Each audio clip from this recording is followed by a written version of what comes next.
Millions of children suffer from emotional, behavioral, and developmental difficulties. The Nurture Science program develops, tests, and promotes science-based interventions that strengthen emotional connection between parents and children, helping prevent and treat these problems. The interventions can be done at home and produce dramatic improvements in child development and well-being while reducing family stress. Imagine the possibilities when all children have this kind of support.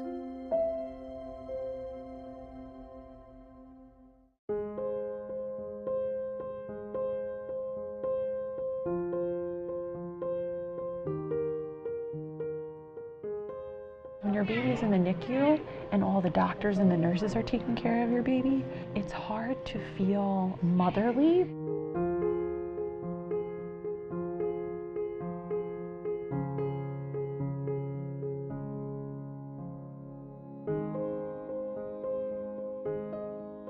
You're not feeding them, they're getting fed through a tube. You're not breathing for them because they have their CPAP on. You're not helping them go to sleep because they're in the isolette or they're in their cribs and they're hooked up to all their monitors. Their clinical care in the neonatal intensive care unit requires that they actually be separated to some degree from their parents. And that separation contributes to a baby that's not developing normally.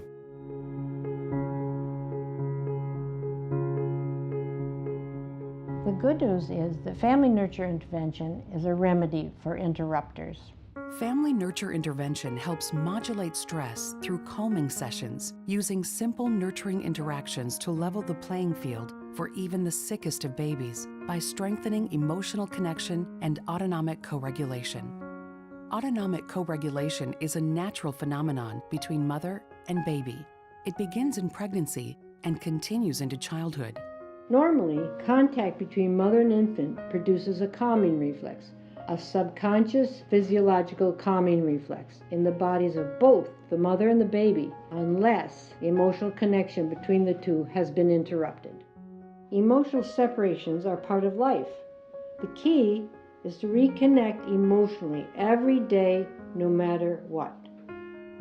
In family nurture intervention, a trained specialist helps the parent and child reconnect using techniques such as talking, eye contact, and holding. We try to reestablish that bond. It's not didactic. It's something they have to feel. They have to experience it.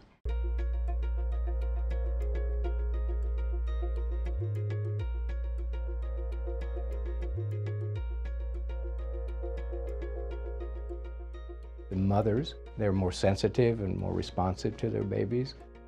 By 4 months of age, the mothers showed less depression and anxiety, which is very important. The intervention has led to a really substantial increase in brain activity at term age. At 18 months, indeed, there was better cognition, language, and a markedly decreased risk for autism. When a mother is under stress, there almost is a fear of making that emotional connection. Once they are feeling that that baby is connecting with them, the baby's opening her eyes, they're getting feedback from their baby and they see that. And that is very special, and they voice that to us.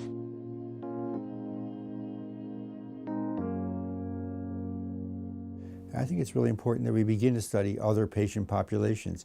Yes, the highest risk population is those small, fragile, premature babies, but there are probably a lot of other populations that could benefit from this kind of intervention.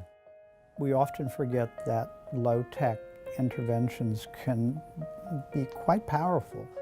Nothing short of magical, because I felt like a normal mom makes all the difference in the world.